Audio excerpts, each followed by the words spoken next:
In the heart of the Selkirk Mountains, where pine needles whisper and fog hangs low like breath held too long, a man went missing.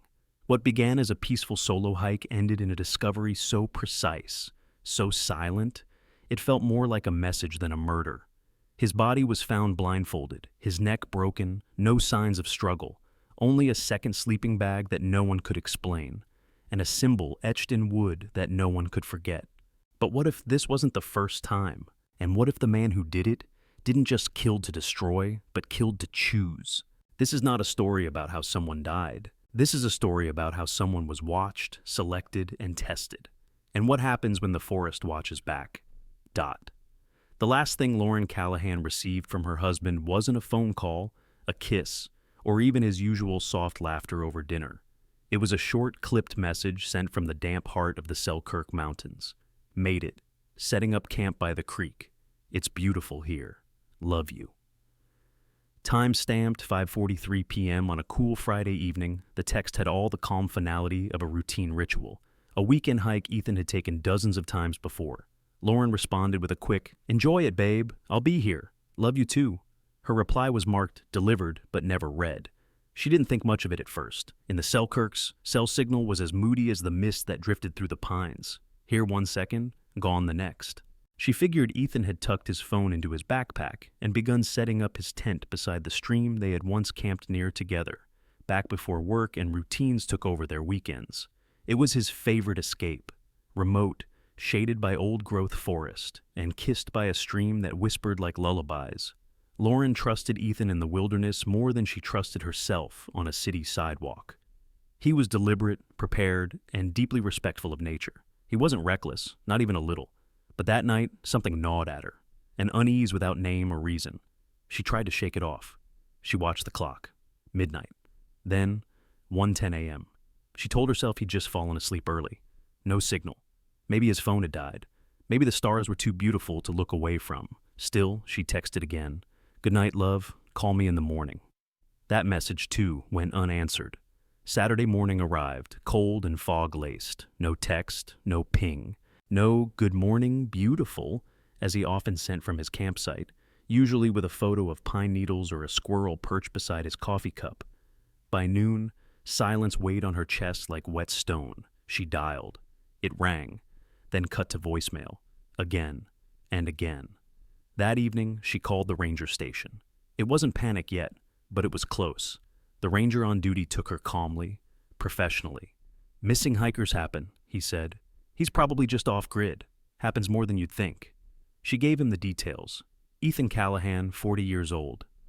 Brown hair, 6 feet tall, athletic build, traveling alone in a silver Subaru Outback.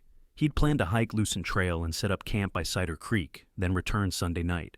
"He knows this place," she told them. "He's done this trail before. He always checks in." Rangers dispatched a quick patrol to the Lucent Trail parking lot that night. They found his vehicle locked and parked neatly. Inside the sign-in book at the trailhead, Ethan Callahan, 9/12, return 9/14. Everything looked perfectly normal until it didn't. What began as a routine check spiraled into something far more disconcerting when Lauren, desperate to assist, handed them access to Ethan's GPS tracker. A gift from her last anniversary, it was synced to her phone and had always helped her sleep better while he was away. The data was clear. Ethan had been walking along the Lucent Trail just as planned. From 3 p.m. to around 6:45 p.m., he moved steadily through the forest, heading north. Then, 1 mile before Cider Creek, where he said he would pitch his tent, the signal stopped. Not faded, not flickered, stopped, frozen. The dot on the map didn't drift or twitch, as even a dropped backpack might, if nudged by wind or wildlife. It simply went still, like someone had set the bag down and nailed it to the earth. This was no longer a late return. This was something else. By Sunday morning, a full search and rescue operation was launched. Rangers, local volunteers, and dog teams combed the forest. The sky refused to cooperate. Low clouds smothered the ridges. Rain turned the forest floor to sludge. Helicopters grounded. Dogs picked up his scent from the car, followed it faithfully for nearly a mile, and then whined, confused, where the tracker stopped. No further trail, as if Ethan had simply vanished into the moss. Lauren arrived at the search HQ that evening. her face pale, hands clenched in her coat pockets. She stood beside the command tent, eyes locked on the tree line, lips moving silently as if still whispering to her husband. She played that last text over and over in her mind. "It's beautiful here." But the GPS data said he never made it to the creek. Why lie? Why stop short? What made him veer off? And then there was that chilling question that would haunt every investigator to come. Who was the second person in Ethan Callahan's tent? Lauren Callahan had always been the pragmatic one. In their 12 years of marriage, she had never cried wolf, never overreacted to missed calls or late arrivals. She knew Ethan, knew the cadence of his habits, the way he moved through the world with quiet certainty. But that Sunday morning, as fog rolled off the ridges of the Selkirk Mountains and her phone screen remained blank, her certainty cracked. She sat in her car outside the ranger station in Kootenai County, engine off, knuckles white against the steering wheel. On the passenger seat lay Ethan's second coffee mug, his favorite, chipped near the handle, still carrying the faint scent of cinnamon. It was supposed to be waiting for him when he got home that evening. It wasn't. When Ranger Devin Marks stepped out to meet her, he already knew this wasn't a false alarm. Lauren didn't look like a worried wife. She looked like someone unraveling slowly and refusing to let herself fall apart. "We've started grid searches," he told her. "Lucent trail to the east of the last GPS ping. Weather's not helping, but we'll go hard today. Drones can't launch yet, but we have boots in the woods." She nodded, barely hearing him. She had read the GPS data too many times. Ethan had stopped at 6:50 p.m., just over an hour after texting her. The trail was straight, well marked. He'd taken it before. And yet, something or someone had made him veer off that path. At 9 a.m., the rescue team set out in formation. They moved in chains, calling his name with rhythmic urgency. "Ethan! Ethan Callahan!" The forest answered with rain on leaves, the occasional crack of a twig, the soft hush of unseen things. The area surrounding the last GPS point was dense, overgrown, and confusing in its sameness. Fallen logs, moss-covered stones, and thick underbrush stretched in all directions. Yet no broken branches, no disturbed soil, no gear, no man. Dogs sniffed and pulled, then circled in frustration. The air was damp, metallic, almost clinical. It was as if Ethan had evaporated. Lauren watched the movement from the edge of the search zone, chewing the edge of her lip until it bled. She didn't want to go home. Couldn't. Their house felt like a waiting room now, a space carved out for answers that refused to come. That evening, she sat alone in her parked car under a canopy of trees, reading through every old message Ethan had ever sent her while on his hikes. Most were mundane. "Found a cool rock formation. Squirrel tried to steal my almonds. Making camp. I love you." But none had ever been the last, and that word, beautiful, clung to her now like damp wool. By the third day, rescuers had scoured a 2-mile radius around the GPS location. They expanded it to 4. They searched downstream, uphill, along rocky ridgelines, under fallen trees. Not a footprint, not a thread. It was a haunting silence, a kind of void. Then came the 5th morning. The air had changed. Drier, sharper, and eerily still. Volunteer Logan Partridge, a local hunter with deep knowledge of the terrain, decided to sweep the lower bed of a lesser-known tributary called Cider Creek's South Fork, a rarely traveled runoff branching from the main stream. It was nearly a mile from where Ethan's GPS had frozen. At exactly 11:14 a.m., Partridge radioed in. "Found something," he said. "Tent, fully intact, looks fresh." The coordinates matched almost exactly with Ethan's intended campsite. The team scrambled to reach him. Lauren was informed 15 minutes later. She didn't wait. She demanded to go. When she arrived, breath caught in her throat. The tent was unmistakably Ethan's. Green and weatherproof, staked neatly, as he always did, the flaps zipped. Beside it, the empty compression sack from the tent cover. Everything was set up as though he had just stepped away to collect firewood. Inside was surreal, his backpack, untouched, stove-packed, food sorted, car keys, wallet, even his book, Into the Wild, ironically, lay in one corner. But what shattered the fragile narrative of a lost hiker was what sat next to his sleeping bag. A second sleeping bag, brand new, still cinched in its factory wrap. Lauren stared at it like it had grown teeth. "He didn't bring that," she whispered. "He only ever took one, always." Rangers exchanged quiet glances. No one said it aloud yet, but the facts pointed to a new truth. Ethan had not been alone. Maybe he met someone on the trail. Maybe someone had been waiting. The tent had no signs of forced entry or struggle. But the addition of the second bag, carefully packed, never used, was like an echo of someone else's plan, a ghost companion. Would Ethan have invited someone? A ranger asked her gently. She shook her head, eyes narrowing. He was private, solitary out there. He loved the quiet. He would have told me. Any chance someone followed him? She hesitated. No, unless... But her voice faded. Unless someone he trusted had arrived unexpectedly. Or worse, unless someone had made it seem like a coincidence. Lauren knelt and touched Ethan's open sleeping bag. It was unzipped, smelled faintly of pine and cedar, like he had climbed in, settled, relaxed. And then what? Why was the GPS tracker found a mile away, nowhere near the tent? Why was there no sign of a campfire, a meal, or any disruption? Why was the second sleeping bag there at all, completely untouched? It was as if someone came prepared to spend the night, or wanted Ethan to think they would. That night, as rangers secured the scene and collected evidence, Lauren sat by the edge of the creek. She stared at the water trickling past smooth rocks, replaying the timeline again and again. 5:43 p.m., his text.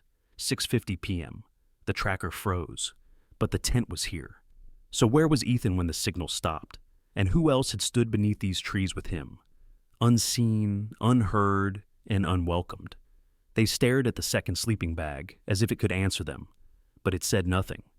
It just sat there, rolled, sealed, pristine, silent as the trees around it. It was still early afternoon when the tent had been cataloged, photographed, and left untouched for forensics. Rangers didn't want to disturb a scene that now resembled not a camp, but a message. And the message was chilling in its simplicity. This wasn't an accident. This wasn't just Ethan. Lauren stood just outside the yellow perimeter tape, her arms folded tight across her chest, despite the warmth in the late September sun. Her mind had begun cataloging possibilities, each more unsettling than the last. What if he met someone by chance? She asked quietly, more to herself than to anyone else. What if they started walking together? Ranger Marks didn't respond at first. He was crouched near the fire ring that hadn't been used, not even a coal, no attempt at cooking. You don't bring a second sleeping bag to a solo hike, he said finally. Not unless you're expecting company. Or someone surprises you, and then you make it work. But why wouldn't he tell me? Her voice cracked. We don't lie to each other. He never lied to me. Mark stood and looked her in the eye. You're sure he didn't buy that bag himself? Positive, she swallowed. I checked our shared Amazon account. Credit card logs, nothing. That brand wasn't even in his wish list. He was picky about gear. Always used the same ultralight bag for solo trips. That night, Lauren stayed in town. She couldn't bear to drive back to their empty house. Instead, she rented a motel room near the ranger station. She lay awake until well past midnight, staring at the ceiling fan turning above her, each rotation sounding like a question she couldn't answer. Who would bring a sleeping bag and never use it? Why leave it behind? Was it guilt? A message? A symbol? At 2:27 a.m., she opened her laptop and began to search. Not news reports. Those hadn't broken yet. The Rangers were keeping things quiet. No, she looked through forums, message boards, subreddits dedicated to hikers and backpackers. She typed in phrases like second sleeping bag mystery, camping with strangers, and hiker disappearances with no struggle. A few threads emerged. Most were urban legends, but one stuck out. A post dated 3 years ago from a user who had gone solo camping in Idaho's Clearwater National Forest. The post read, "Woke up one night and heard breathing near my tent. Thought it was an animal. Unzipped the flap, and there was a sleeping bag on the ground next to mine. Brand new, still rolled, no one around." The thread had died out after a few vague replies. Most dismissed it as hallucination or prank, but Lauren didn't. Not anymore. Monday morning, the official search radius was expanded to include the areas between the GPS freeze point and the creek camp. The strange location of the tracker now raised serious red flags. It was left far from the tent, as if deliberately. The rescue dogs were brought back to follow new scent patterns. Once again, they led teams in a wide loop and stopped dead near the original GPS site. They circled, sat, whimpered. One even laid down. No scent past that point. It was as if Ethan had been erased. That afternoon, a second team swept the trailhead logbooks, hoping for any unusual entries, a name out of place, a timestamp that overlapped with Ethan's. They found nothing. Everyone who had signed in had either returned or could be accounted for. No suspicious entries, no strange aliases, and yet someone had been with him. Had sat by his tent or stood watching as he lay inside, brought a second bag, unused, unopened, carried it with purpose. Someone had stood close enough to Ethan to be welcomed into his camp, or to force their way in without him raising an alarm. Rangers theorized that perhaps Ethan had gone to meet this person near the GPS freeze point. Maybe he had known them, trusted them, left his backpack behind to travel light. Why else would it be found so far from the tent? But Lauren rejected that idea outright. He wouldn't walk away from his gear, she said firmly, not voluntarily, and certainly not into the dark. Marks nodded slowly. Then someone else moved it. The theory hit the room like a cold gust. Someone had carried the backpack, either before or after killing Ethan, and left it in a different location to mislead the searchers. It wasn't random. It was strategy. But who would plan something like that? Why? No ransom, no message, no fingerprints. Just a campsite waiting for someone who never arrived, or did and never left. On Tuesday morning, they found something else. Not a body, not a footprint, just a faint disturbance in the leaves about 50 meters downhill from the main trail, a slight depression near a wall of ferns. A ravine barely 2 meters deep. No one had looked there yet. It was too close, too obvious. But someone finally did, and what they found would change everything. It was Ranger Kyle Montrose who spotted the depression first. He'd passed by the spot twice already in previous sweeps, never thinking twice about the gentle slope draped in ferns and shadow. The ravine wasn't deep, no more than 6 or 7 feet at its lowest point, but it was tucked just behind a wall of brush that dulled visibility from the main trail. Most hikers wouldn't notice it. Most wouldn't bother. It was the kind of place only someone familiar with stillness and silence would consider. Kyle radioed in, voice measured but tight. "Got something. Possible disturbance, natural or not. Request backup." Within 20 minutes, 3 more rangers, a forensics tech, and Ranger Marks arrived on site. Lauren had not been called yet. Not yet. The undergrowth here was different. Softer, darker, the ground damp with decades of decaying leaves. A light mist clung to the soil. No broken branches, no visible blood. But the way the leaves were arranged, it was too uniform, too quiet. "Check the base," Marks ordered, gesturing to the technician. "Work slow." They moved methodically, peeling back layers of moss and wet foliage, careful not to contaminate the scene. Then, one of them paused. He held up a gloved hand. The others froze. "I've got something." The voice cracked slightly. "It's him." Silence fell. And then a slow, collective exhale. Ethan Callahan was lying face down, partially covered in wet leaves. His arms rested limply by his sides. His backpack was gone, already found miles away. But he was dressed exactly as Lauren had described. Dark blue hiking shirt, trail pants, waterproof boots, all perfectly in place, except the t-shirt. Not on him, but wrapped tightly around his head. Not like a bandana. Not like protection, but as a blindfold.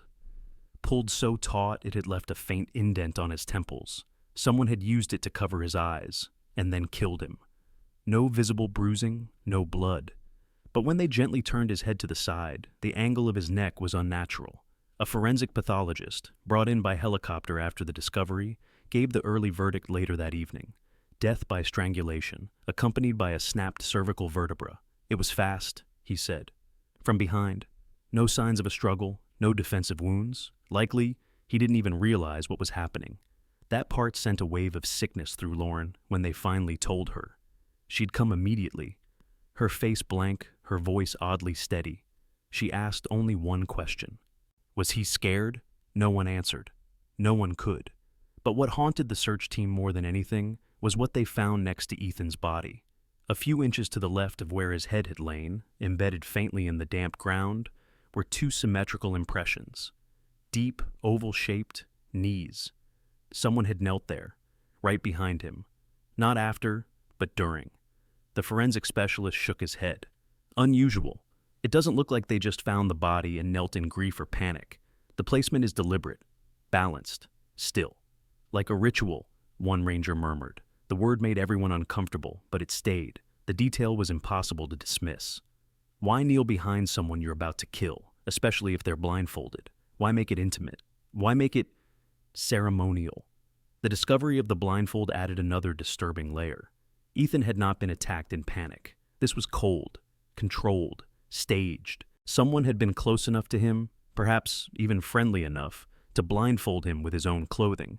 To get that close, he either trusted them or was completely caught off guard. The mystery deepened further when a forensics tech, scanning the surrounding vegetation, called out softly, "We've got hair." Caught on a low-lying branch above the body was a small cluster of strands, black, coarse, and unmistakably human. Bagged and labeled immediately, it was the first real trace of the person who had ended Ethan's life. That night, Detective Daniel Monroe, called in from Boise due to the escalating profile of the case, arrived and took command of the investigation. His first action? Expedite the DNA test. "Let's find out who the hell was in that ravine," he said flatly. "Someone walked out of here. We find them."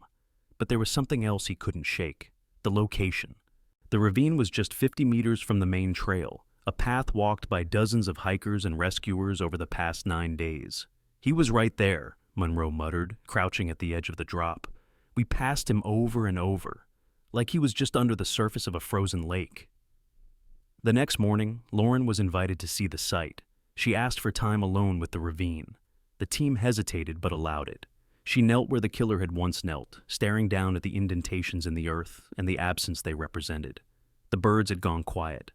The air smelled of pine and death. She whispered one sentence, almost too softly to be heard. "You trusted someone, didn't you?" The echo that came back was not a sound, but a feeling, a tightening in her chest. An answer in absence. He had. And it had cost him everything. Detective Daniel Monroe had worked homicide for 21 years. He'd seen death in all its shades: rage-fueled stabbings, coldly executed gunshots, messy crimes of passion that left behind chaos and regret.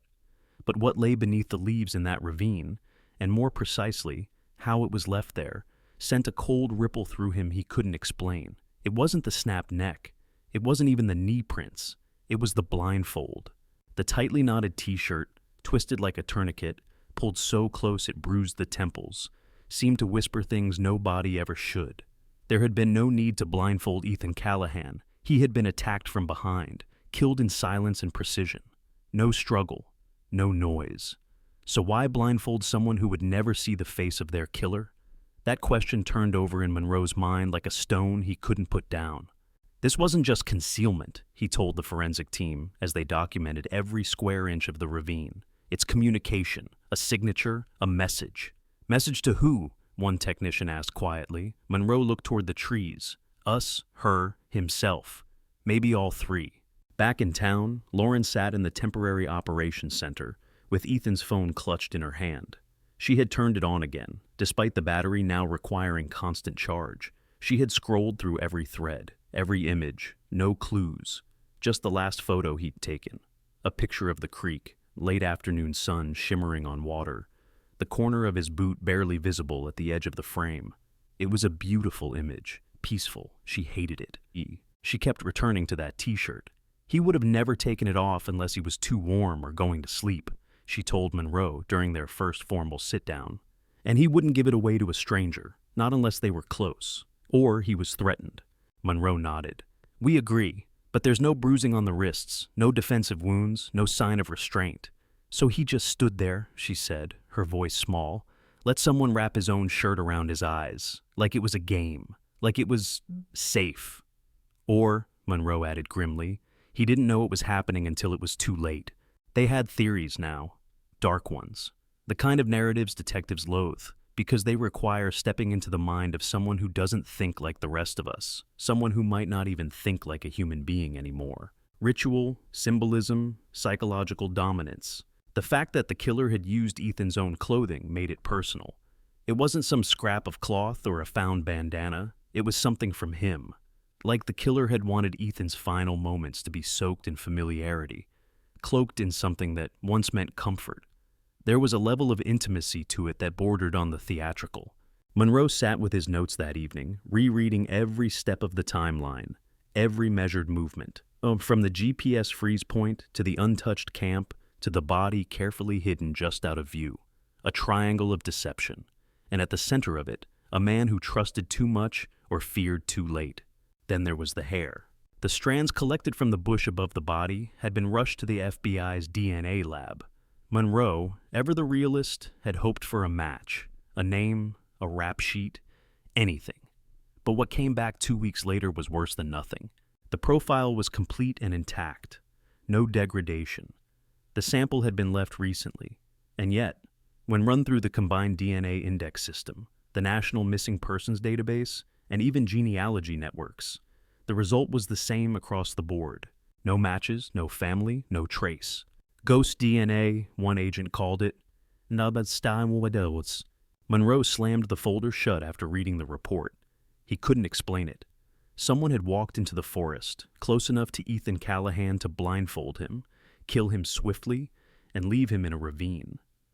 That someone had never been arrested, never submitted DNA, never had a missing persons report filed in their name, never donated saliva to an ancestry test.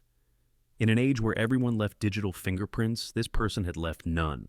But they had brought a sleeping bag, and that detail, minor as it might seem, haunted Monroe. You don't bring a sleeping bag unless you plan to stay, unless you're familiar with the environment, unless this isn't your first time. What if Ethan hadn't been the first? There were no other open cases like this, no other bodies found blindfolded in ravines with invisible assailants, but Monroe wasn't so sure. Maybe they just hadn't been found yet, or maybe the others hadn't been left behind. Maybe Ethan's mistake was that someone wanted him to be found. That night, Monroe sat alone in the forensics trailer, staring at the crime scene photos. His eyes landed once again on the blindfold. He zoomed in. There, at the corner where the fabric was knotted, was a tiny dark smear. Lab results had confirmed it wasn't blood. It was pine resin. Odd. Ethan's shirt had no resin on it in other places, so why would the knot be sticky with sap? Unless it hadn't been his knot. The shirt may have been placed on his eyes after the fact. By someone who had handled trees, leaned against a trunk, or knelt on forest floor soaked in pine. The killer wasn't just careful. He was comfortable in the woods, like he belonged there. And suddenly, Monroe felt it deep in his gut. This wasn't the killer's first time navigating the Selkirks. It was his territory. And the blindfold? It wasn't just a signature. It was a statement. I can be this close, and you'll never see me coming. Detective Daniel Monroe had waited 10 days for the lab results. In that time, he had interviewed Lauren Callahan 3 times, rewalked the Lucent Trail with the search team twice, and spent hours poring over every piece of gear found at the campsite. But when the DNA envelope arrived, heavy with possibility, something inside him warned the answers wouldn't be what he hoped for. He was right. The analysis was clean, painfully clean. The hair found at the scene contained a full, uncontaminated DNA profile. The strands had not been shed by accident. They had been left recently, embedded in the bark just above where Ethan Callahan's body lay. Yet, when that profile was run through every available database, criminal, military, federal, civilian, even third-party genealogy networks, the results came back the same. No match. Not even a partial. It was like the DNA belonged to a ghost. No arrests. No paternity links. No familial fragments floating out there in some distant cousin's ancestry test. The individual who had knelt behind Ethan Callahan and broken his neck did not exist. Not on paper, not in records, not in any system the modern world depended on to track the living and the lost. Monroe stared at the report in silence for a long time. He tapped the page once with the edge of his pen, as if willing a different name to appear. Then he got up, walked out into the twilight air, and lit a cigarette he had promised his wife he'd quit months ago. We're dealing with someone who lives outside the grid, he muttered to no one, or someone who's never been on it. He gathered the team later that evening. Around the small operations table, maps were spread. Markers highlighted the 3 critical locations: the GPS freeze point, the tent by Cider Creek, and the ravine where Ethan had been found. This person is not a vagrant, Monroe said, voice low but certain. He's not transient. He knew this terrain. He moved with precision, not desperation. He brought a sleeping bag but didn't use it. He left DNA but not identity. Every move was intentional. "So what's the end game?" asked Ranger Marks. "If he doesn't want money, doesn't take gear, doesn't leave a message, why do it?" Monroe hesitated. Maybe this is the message. That silenced the room. The thought that Ethan's death wasn't a byproduct of robbery or conflict, but the point itself was too unsettling to sit with. And yet, that's what the scene suggested. A deliberate, controlled encounter ending in death staged like a ritual. Not a crime of passion. Not a mistake. A decision. Lauren sat in the corner, not part of the official team, but no one dared ask her to leave. She hadn't spoken much since viewing the ravine, but now she did. "You said his DNA isn't in the system," she began. "Could it be military? Someone trained, off record?" Monroe turned to her. "We considered that. Special forces, black ops, someone with a history erased or sealed. It's possible, but even classified DNA usually exists somewhere. It's like he was never born." The room absorbed the words like a cold draft. Lauren continued, "Then maybe he doesn't live in the system. Maybe he lives here, in the mountains." The suggestion hung heavy. There had always been rumors, whispered by locals and passed between hikers, stories of people who lived in the Selkirks, recluses or hermits who shunned society and carved lives into the deep timber. But those were campfire tales, meant to add thrill to otherwise quiet trails. The idea that one might be real and a killer felt suddenly plausible. Monroe circled a section of the map in red ink. Between the GPS point and the campsite is a strip of elevation that levels out near Bear Hollow, remote. No official trails, perfect for someone who doesn't want to be found. "You think he's still here?" someone asked. "I think he never left," Monroe replied. That night he returned to the tent site. It had been cordoned off, left largely untouched after forensics had cleared the primary samples. He stepped inside alone. The forest was quiet. Too quiet.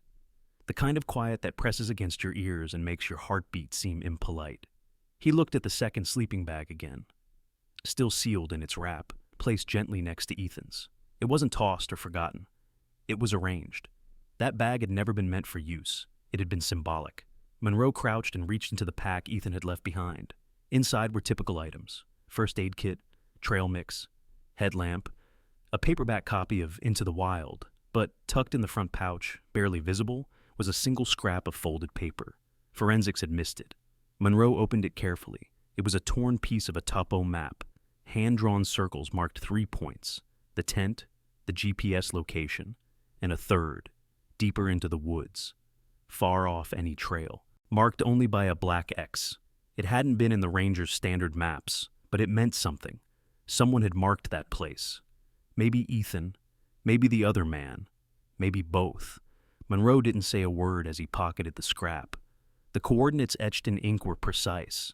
Whoever had made them knew the land. And if the blindfold had been a message, this was the response. The killer didn't leave behind identity. He left direction, an invitation, or a warning dot. The map fragment burned in Monroe's pocket like a live coal. He studied it again that night beneath the fluorescent light of the ranger station's field office, smoothing the creased paper across the desk. It wasn't a professionally printed chart, just a hand-drawn segment, sketched with the kind of obsessive precision that spoke of familiarity, even possession. The black X was etched just beyond the known points, past where the GPS froze, past where Ethan's tent had been found, nestled in a narrow, elevated section of forest that didn't appear on any of the official trails. Monroe laid it against a satellite map. No trail markers, no ranger cabins, no fire watch outposts. Just a stretch of ridges and shadowed canopies. It was dead space, a place people didn't go because there was no reason to, which made it the perfect place for someone who didn't want to be found. Early the next morning, Monroe called a meeting with Ranger Marks and 2 senior search team members. "I want boots on the ground," he said. "We go to the third point." "That's out of zone," Marks replied. "No clear trails. We'd be bushwhacking the whole way. GPS gets dicey in those ridges." "Exactly," Monroe said. "That's why no one's been there." They assembled a small team, just 4 men including Monroe, with 1 tracker and a K9 unit. The hike would take 6 hours, minimum. They packed light and left at dawn, following the rough line between Ethan's last known position and the mysterious X. As they climbed deeper into the range, the air changed. cooler, thinner. The forest here was different. Older, darker, with towering pines that seemed to lean inward as if to shield secrets. There were no birds, no animal tracks. The silence grew so thick it felt like pressure against the ears. Even the dog, a seasoned bloodhound named Daisy, had begun to act strangely, sniffing, stopping, looking back more than forward. At 2:12 p.m., after a hard scramble up a moss-slicked slope, the team reached the coordinates and found nothing. No structures, no cave, just a clearing, a shallow bowl in the earth, surrounded by rock faces and curtain-thick vines. The place was eerily symmetrical, like a natural amphitheater. In the center stood a large moss-covered stump, charred slightly at the edges, as if it had once been part of a fire. Monroe crouched beside it and ran his hand over the surface. His fingers brushed something unnatural, carved lines, shallow but deliberate, symbols, etched into the wood with a knife or something sharper, circles within circles, crossed lines. One shape resembled a human eye, the pupil crudely gouged. "Get the camera," he said. The team began documenting. But as they moved, Daisy started growling low in her throat, ears pinned back. She stared at the tree line, body rigid. Then came the smell, faint, metallic, wrong. The tracker moved first, parting the foliage to the northwest. 10 feet in, he stopped. "We've got a sight," he called out. Monroe followed, and there it was, a nest. That was the only word he could find for it. A small hollow, maybe 6 feet wide, with a bedding of leaves, old canvas, and what looked like an animal pelt. Beside it, empty food tins stacked in a tight circle. Nearby, a glass jar containing what looked disturbingly like teeth. Animal, maybe, but not all. On the rock beside the nest, resting carefully as if placed for viewing, was a pair of hiking boots. They were old, weather-worn, caked in mud, but Monroe recognized the make immediately. The same brand Ethan wore, size matched, and beside the boots, God help him, was another sleeping bag. Not the one from Ethan's tent. This one was different, unrolled, laid out like a body, stained, worn, as if someone had been using it recently. "He lived here," Monroe whispered. "He still might." The team fell into silent alert. No more loud voices, no more shuffling gear, just the quiet click of a camera and the wind threading through trees. The air felt thick, like being watched. Monroe knew this kind of place, not from the forest, but from crime scenes in cities, in attics, in locked basements. People who built spaces not just to survive, but to hide. And from the looks of it, the man they were hunting wasn't just hiding. He was watching. The clearing offered a perfect vantage point of the approach trail. Anyone stationed at the stump could see them coming long before they arrived. That meant either the killer had abandoned the site long ago, or he had known they were coming and left before they arrived. Or worse, he hadn't left at all. The team didn't camp. They took samples, photos, and left by dusk, navigating carefully as light drained from the sky. Monroe said nothing during the descent, but inside, every nerve burned. The map hadn't been random. Someone had placed it in Ethan's bag to lead them there, and what they found was not an answer, but a warning. Not just that someone was out there, but that he was comfortable with being found. As they reached the ranger station just after midnight, Monroe placed the photo of the sleeping bag beside the one from Ethan's tent. 2 bags, 2 stages, 2 scenes, 1 killer. A man without a name, without DNA, who marked the forest like a predator with territory. And somewhere out there, perhaps even as Monroe tried to sleep that night, that man was lying quietly in the dark, listening to the wind pass through trees, planning who would be next to share his clearing, and never leave. Detective Monroe didn't sleep that night. His mind kept circling the image of the sleeping bag laid out like a skin, the hiking boots placed with the intimacy of a ritual, and most of all, the symbols carved into the stump, shapes that didn't spell anything but still spoke, in a language older than words. He sat in the darkened ranger office long after the others had gone, the photo of the carved eye staring up at him from the desk like it was watching him too. There was something methodical about everything they had seen at the third location. No chaos, no panic. It wasn't a kill site. It was a home, or a chapel, or both. The killer hadn't stumbled into the Selkirks. He had claimed them. And now, with the discovery of that site, Monroe was certain of something terrifying. The killer hadn't just hidden well. He had anticipated being found. The map in Ethan's pack hadn't been a mistake. It was a breadcrumb, a test, or an invitation. Either way, it meant they weren't chasing a man who was afraid of being exposed. They were chasing someone who might want to be seen, but only on his terms. At sunrise, Monroe met Lauren outside the field HQ. She hadn't slept either. Her eyes were red, her jaw tight. "Did you find anything?" she asked without pleasantries. He hesitated, then gave her the short version. Location, the clearing, the sleeping bag, the boots. She listened without flinching, but when he showed her the photo of the stump with the carved eye, she stepped back. "Ethan used to draw that," she said quietly. "What?" "That symbol. The eye with the slit through the middle. He doodled it, on napkins, notebooks. He said he saw it on a rock during one of his hikes. He said it stuck with him, gave him the creeps, but he couldn't stop drawing it." "Do you know where?" "No. He said it was northwest of Cider Creek, off the trail. I thought it was just his imagination." Monroe's blood ran cold. The killer hadn't just chosen a victim. He had chosen Ethan, someone who had seen his symbol, who had noticed him before, maybe crossed the line unknowingly. And the killer had waited. Monroe ordered a sweep of missing persons files across the entire Selkirk range going back 10 years. Most were resolved: lost hikers, found bodies, weather accidents. But 3 cases stood out. All solo hikers, all men, all vanished between late August and early October, with only vehicles left behind. No bodies, no gear recovered, and no suspects. Their photos shared nothing obvious. But Monroe couldn't ignore the timing, and a pattern began to form, not of a man killing constantly, but cyclically. 1 a year, always in early fall. When the trails were quiet, the trees full, the forest generous with shadows. Back in the lab, the forensics team ran a deeper scan on the jar found at the killer's nest. Inside were 22 teeth. 15 belonged to animals: deer, raccoon, fox. The other 7, human. Extracted post-mortem, worn, yellowed. One with a gold crown. No tissue remained.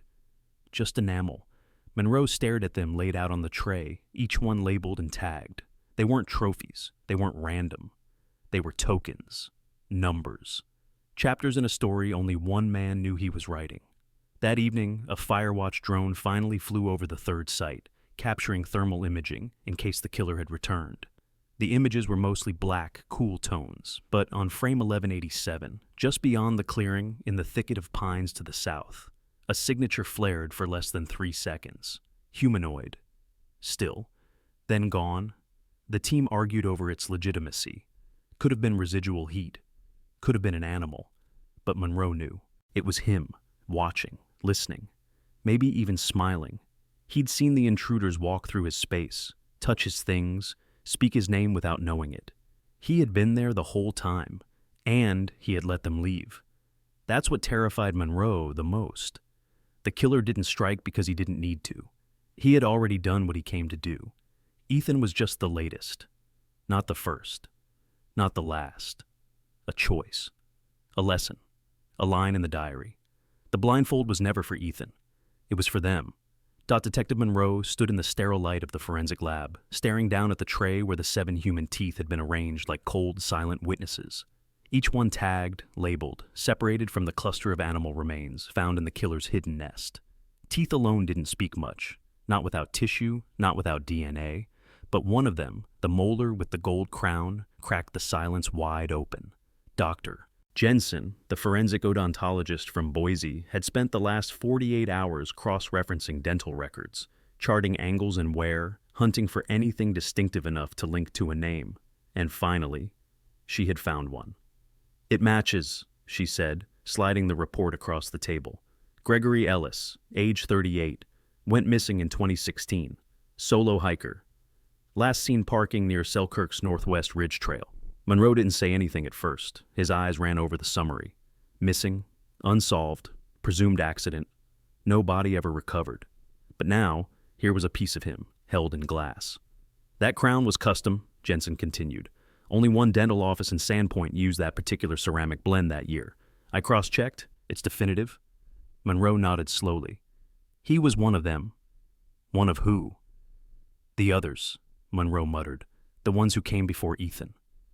With that confirmation, the investigation shifted. Monroe pulled the files of the other two men he had flagged earlier. Travis Kellerman, 41, vanished in 2019.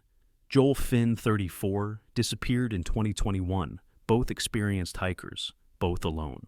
Both reported missing during early autumn, and now, with Ellis's identity confirmed, the other 6 teeth felt less like mystery and more like proof. The killer had a timeline. He was methodical. He struck not with rage or randomness, but with chilling regularity, almost like ritual.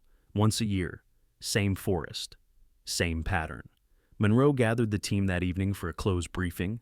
The photo of the teeth was projected behind him, each one numbered. "We believe Ethan Callahan is the 7th known victim," he began, "but based on the artifacts found, there may be more. The killer kept these for a reason, not trophies. He's too precise for that.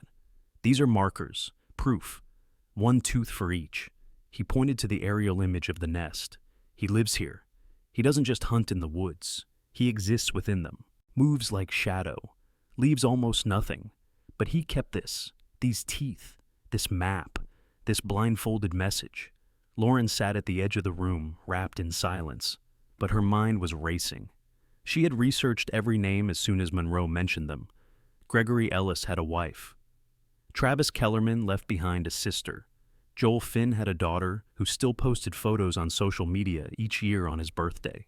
These weren't just stories, they were people. And now they were statistics, proof of a pattern. Lauren stood slowly and asked the one question that hadn't been voiced. Why did he let Ethan's body be found? Monroe looked at her. He had asked himself that same question 100 times.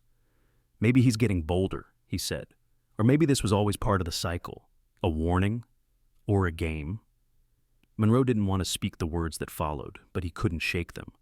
Or a replacement. Maybe Ethan wasn't just a victim. Maybe he was supposed to become something else. The room went still. Outside, night crept over the ridges like a dark tide. Back in the lab, Dr. Jensen continued her analysis. The other teeth, though not as uniquely marked as Ellis's, showed signs of trauma inconsistent with natural decay. Scratches, fractures. Some had been filed. Not cleanly, not professionally. Almost like someone had tried to erase identifiers or reshape them. Jensen didn't say it aloud, but Monroe saw it in her eyes. Whoever had kept these had handled them. Over time, carefully. Like talismans, like a collector. 2 days later, a breakthrough. Dental records matched a second tooth, this time to Joel Finn. Monroe didn't celebrate. The names weren't bringing closure. They were turning the nest into a graveyard. He updated the board in his office, pinning each photo beneath the map. Ellis, Finn, Callahan. Still 4 teeth with no names. 4 lives, most likely erased. 4 families that might never know. And maybe more. Because if these were just the ones he kept, how many had he let disappear entirely? Then came the drone footage again, replayed frame by frame. Monroe paused it on the thermal silhouette, barely more than a blur. But now, with context, it took on a new shape. The man was standing still, watching the clearing. His head turned, not toward the fire pit, but toward the direction the team had arrived from. He had known, not just seen, known. Someone had warned him. Or he had watched them from so far away that even infrared couldn't catch the first step. The next morning, the decision was made. The search zone would be expanded beyond the 3rd location, a full manhunt. Not for a missing hiker this time, but for a man who had stalked these woods for over a decade, who left no name, no trace, and carried with him a bag of teeth like some ancient tally. Monroe walked out onto the deck of the station and looked at the ridgeline. He knew it in his bones now. This wasn't over. Ethan wasn't the end.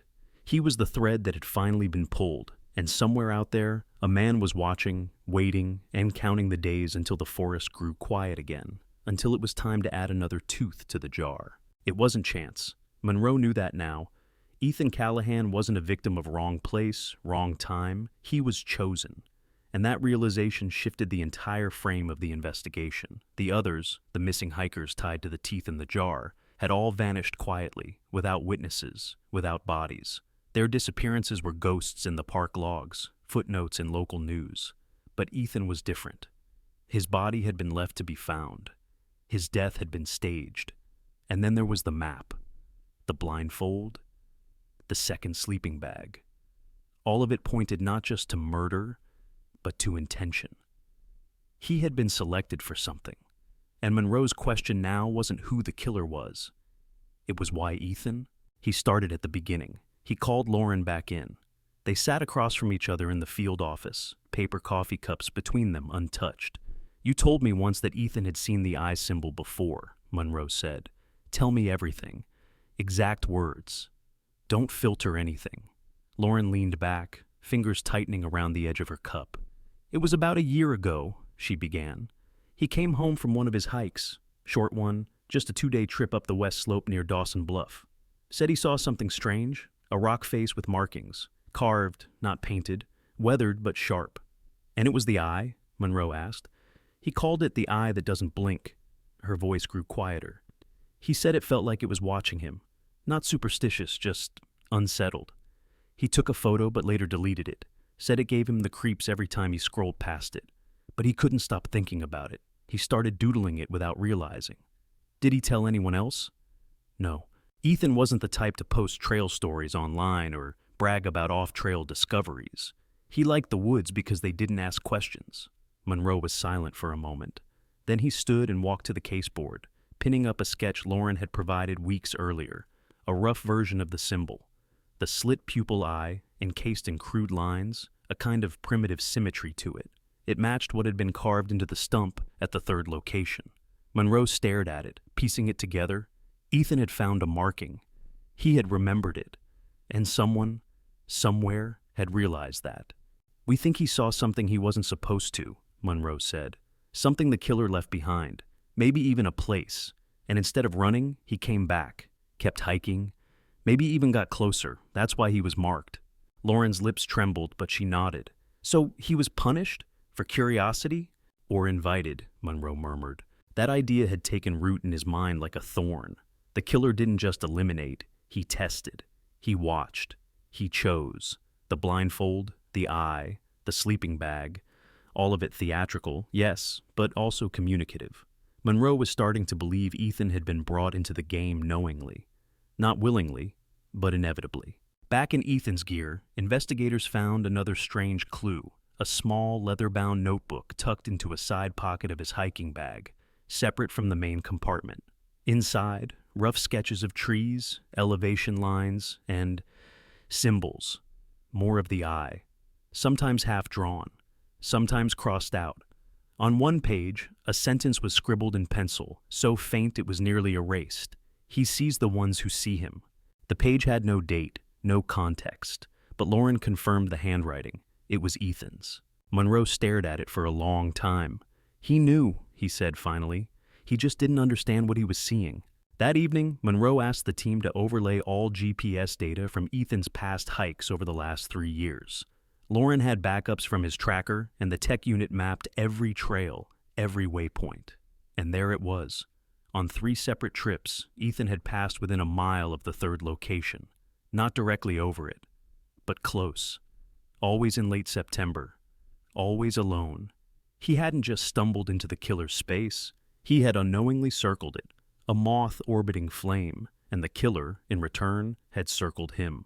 Monroe now believed Ethan had been watched for some time, maybe not followed home, but noted, studied. His patterns learned, his solitude recognized, his curiosity tested. When Ethan saw the symbol, it had marked him, not as a threat, but as a participant, a player, chosen not because he was careless, but because he was careful, and the killer wanted someone who would keep returning. A hunter needs patience. A predator needs prey that returns to the same stream again and again. Ethan had done just that. And the final act, being blindfolded, killed in silence, left between trail and tent, wasn't just a statement. It was a message, Monroe now understood, meant for whoever followed the breadcrumbs. The killer hadn't finished. He had escalated. Left a body, a map, a scene. He wanted someone to see it all. And Monroe, staring into the burned eye carved into the stump and the words scribbled in Ethan's notebook, realized that the hunter in the forest might not just be looking for victims. He might be looking for someone to understand. Detective Monroe had always approached cases as puzzles, fragments of motive, opportunity, and evidence coming together to form a clear picture. But this time, the more he assembled, the more the picture refused to resolve. The killer hadn't left a mess. He had left a structure, a sequence, a ritual. And now, with the discovery of Ethan's sketchbook, the third location, and the disturbing alignment of missing hikers over the past decade, Monroe began to suspect that this was never about the act of murder alone. It was about something larger, something designed, something that moved with patience and calculation, a pattern that hinted at purpose, and a message that was only now beginning to emerge. He pinned the words from Ethan's notebook on the board. He sees the ones who see him. Below it, a photo of the carved eye in the stump. Next to it, the sleeping bag. Then the teeth. Then the map. Symbols. Numbers. Pathways.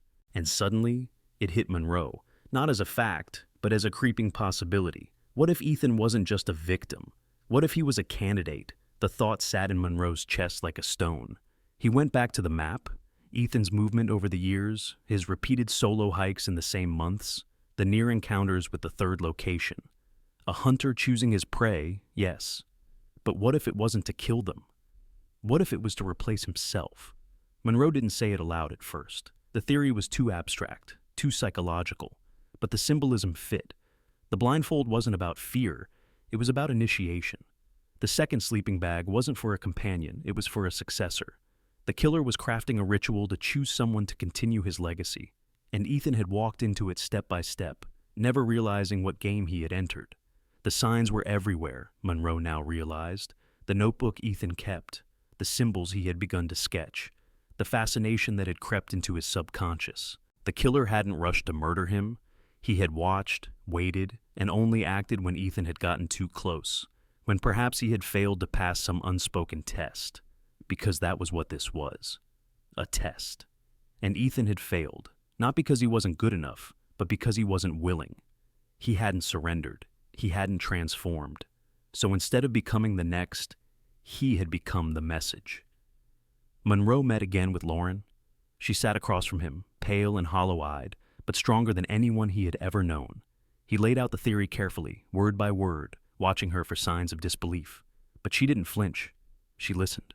She absorbed. And then she said, he'd never follow something like that. He wasn't drawn to power. He just wanted to understand things. Monroe nodded. That's exactly why he was chosen. Lauren blinked slowly. Then what now? Now, Monroe said, we go deeper. He ordered a classified unit to comb a 5-mile radius around the third location. No press, no locals, no public maps. What they found chilled them. Small signs, barely visible unless one knew what to look for. Scratches on tree bark forming variants of the eye, stone stacks positioned in unnatural shapes, feathers strung between branches in geometric patterns. Not random, not decorative, intentional, and not recent. Some had weathered seasons. They had been there for years, which meant the killer had been building this network slowly, methodically, layering symbolism into the forest like a web. And at the center of that web had always been one man, one mind, or so they thought. Because then they found the second nest, not as developed, not as hidden, but unmistakably similar. A small fire ring, an old blanket, and in the center, a circle of stones with one item placed inside, a journal. Its cover was weathered, its pages stained, and inside were notes, not just from this year, but dating back at least 7. Entries about weather, movement, sightings, hikers, thoughts, and one recurring phrase: the watcher prepares the chosen. Monroe read that line over and over. The watcher, not the killer. The watcher.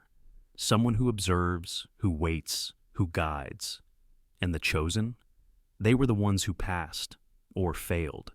Ethan had been chosen, but he hadn't become what the watcher wanted. And now that journal, left behind like a seed, suggested something worse. The watcher might not be alone. He might be training someone, grooming a successor not through murder, but through belief. The forest was no longer just a crime scene. It was a sanctuary for a philosophy Monroe couldn't fully see yet, but could feel pressing in from all sides. And somewhere in that expanse of green, someone else was now learning the patterns. Someone who might believe the cycle had meaning. Monroe knew what had to come next. They had to smoke him out, draw the watcher into view. And to do that, they'd have to walk the same path Ethan had, follow the symbols, follow the ritual, pretend to be chosen, step into the role, and wait to see if someone came to claim them.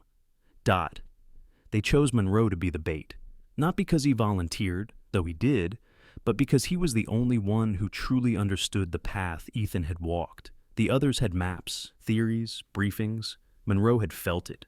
The weight of the blindfold in his hands, the ridges on the carved stump under his fingertips, the heavy silence of the nest that wasn't empty, but waiting. And now, to finish what Ethan had started, to find the Watcher before he disappeared again into moss and shadows, someone had to step inside the story and live it. He would walk the trail, alone. He would carry the same gear Ethan had, same pack, same route. He would stop at the same GPS coordinate where Ethan's signal had frozen. He would pitch his tent by Cider Creek, beside the roots where the second sleeping bag had once waited. He would bring 2 bags, one used, one untouched. He would draw the symbol on a page and leave it exposed. He would repeat the phrase found in the journal, "The Watcher prepares the chosen," on the open pages of a notebook, positioned as if for someone else to read. And then he would wait. Surveillance teams were briefed to stay miles away, far enough not to spook whoever might be watching. Drones would sweep the sky in pre-marked intervals, heat sensors hidden in tree bark. No radios, no spotters.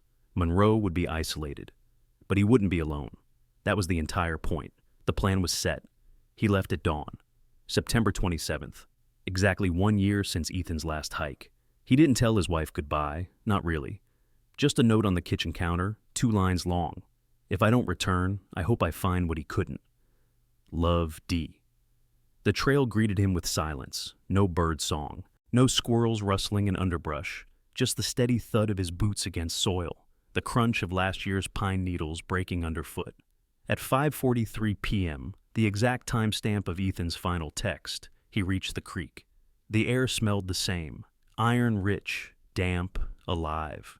He set up the tent in the same position, left his gear arranged the same way. He placed the second sleeping bag in its original packaging beside the first, unzipped and waiting. He placed the open notebook just outside the tent flap, the message in pencil written in Ethan's own script, copied from his journal. He sees the ones who see him. Dusk bled into night. He built no fire, ate nothing, drank sparingly, and waited. Every hour, he tapped his phone's screen to check the time, then shut it off. By midnight, the woods around him had thickened, not in visibility, but in atmosphere. It was a presence, like the trees had begun to lean closer, like the earth had inhaled and was holding the breath. At 1:07 a.m., he heard movement. Not steps, not twigs snapping, just a soft shift of weight, like something adjusting its position slowly, watching. At 1:11, the notebook was no longer where he had left it. He didn't hear it move, didn't feel the air stir, but it was gone. Monroe didn't move, not his head, not his hand. His pulse thundered in his ears, but he kept his breathing even. 1 long minute. 2. Then he whispered the line Ethan had scribbled, "I see you." Silence. Then a soft crunch. To his left, just out of reach, a figure, barely an outline. No light touched it, just a slight suggestion of someone crouched behind a tree, one hand resting on the ground. Still, balanced. Then the voice came. Soft, male, calm. Not yet. It wasn't threatening. It wasn't hurried. It was almost instructional. Monroe waited, resisting the urge to speak again. The figure stood, backed into the trees. Gone. And the forest exhaled again. At 4:12 a.m., the notebook reappeared, placed precisely where it had been, open to a new page. 6 words written in different handwriting. "The eye doesn't close for you." When Monroe returned the next morning, he said nothing. Not at first. Not during debrief. Not to the agents who cataloged the notebook, the audio recorder, the thermal scans, because he already knew. The Watcher hadn't come to kill him. He had come to evaluate him. And he had passed. Or worse, he had been acknowledged. Later that day, drone footage showed the notebook being placed gently at the tent's edge. The footage before that? Empty. No one arrived. No heat signature. No movement. As if the pages had written themselves. But Monroe knew better. He hadn't walked into a trap. He had walked into an audition. They thought it was just a disappearance. Then they thought it was just a murder. But by the time they realized it was a ritual, it was already too late. Because in the quiet corners of the world, far from surveillance and sound, there are still places where no law reaches, where symbols outlast names, where killers don't run, they wait. And maybe the scariest part isn't that the forest hides a monster. It's that the monster walks like a man, watches like a god, and chooses like a mirror. The forest doesn't forget, and neither will you.